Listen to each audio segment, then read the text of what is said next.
Hey everybody, welcome back to Home Buying 101. My name is Joseph Gonzalez and I'm here to help you master your knowledge in buying and selling real estate so you can build more wealth through real estate. In today's video, what we're going to be covering is if you make roughly $50,000, how much house can you afford in 2023? In today's market, it can be challenging for many Americans to afford a home, especially in high cost places like New York and California.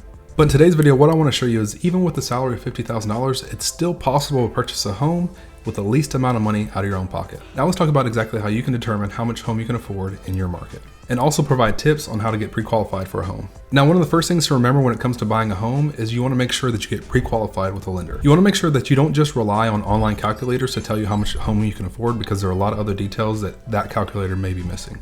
Instead, what you want to do is you want to make sure you talk to your lender and have them analyze your income, any debts that you might have, your W-2s, and your tax returns, because this is going to give you a better idea of truly how much home you can afford. The other thing I think a lot of people don't think about is make sure you also have them take a look at your credit report, because your credit score is also going to help determine exactly what type of rate you get whenever you get ready to purchase this home. Now, when you start talking to a lender, one of the first things they're going to do is ask you for your tax returns and your W-2s so they can actually see how much money you're making. Now, for this video specifically, we're going to assume that your salary is roughly $50,000 per year, which breaks down to about $4,166 per month. Now, what's going to happen is the lender's going to take your income and divide it by 12 to figure out what your gross monthly income is. Now, the other reason that the lender is going to ask for your credit report is because it allows them to actually see your true debt, which they're going to need to determine your debt to income ratio. So when it comes to debts, they're typically going to be taking a look at loans. So for example, a student loan, a car loan, a furniture loan, any installments that you might have, these are the type of things that they're going to be looking for when it comes to debts. Another thing to keep in mind is if you have child support or alimony, they're also going to use that to calculate your total debts. So for this video, we're going to assume that you have 3 monthly debts on your credit report.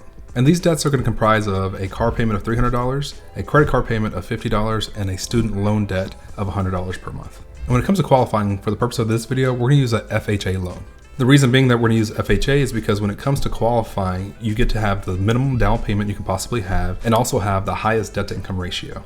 So what we want to do right now is we want to max this out completely and roughly be at 57% debt to income ratio. So here's what we're going to do. We're going to take the gross monthly income of somebody who makes $50,000 per year, which comes out to $4,166 per month, and we're going to multiply that by 57%. And so what this does, it gives us a max monthly payment of $1,924.62. Now, here's what I want you to know. This is really important. I want you to write this down. I want you to internalize this. Even though if you're making $50,000 per year and you get qualified for $1,924.62, that's the max you get to qualify for. That doesn't mean that's the number that you're going to be most comfortable paying every month. So you have to keep that in mind specifically as a real estate agent. If I have a customer that is qualified for that much, I try to make sure that they understand they probably shouldn't go for that much of a monthly payment unless they're absolutely comfortable with that.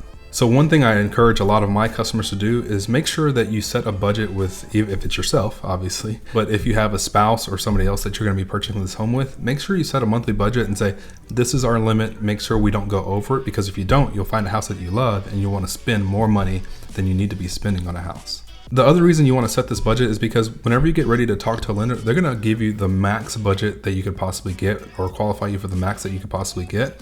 And it's important for them to also know exactly what your budget is so that they're doing their best to make sure that, hey, re-explaining to you, this is how much you can truly afford, but this is the budget you told me. So yes, you can afford that much, but make sure that you're comfortable with this payment, and the lender's going to help you through that process. And that's why it's so important to speak with a lender who's going to guide you through this. So in short summary, what I want you to understand is if you're making $50,000 per year, you can afford a home of about $1,924 per month as far as a payment is concerned. So it's not like you can't go out and afford a home. Now in some markets, like we talked about earlier, like a California or maybe New York, yes, it'll probably be quite difficult. But if you're making $50,000 per year, let's say again, you're a school teacher. I used to be a former school teacher.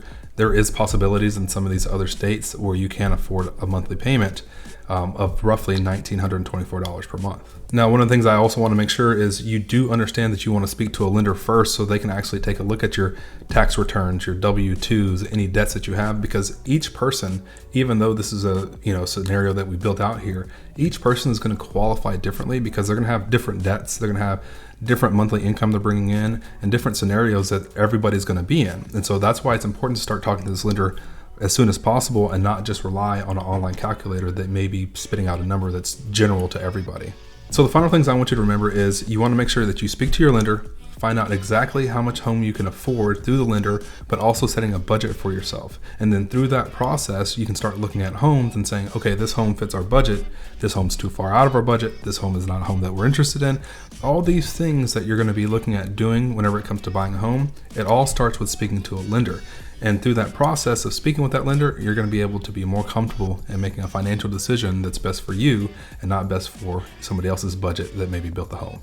So if you enjoyed this video and you want to see more videos like this, make sure you click here. Also make sure you subscribe, and we'll see you guys in the next video.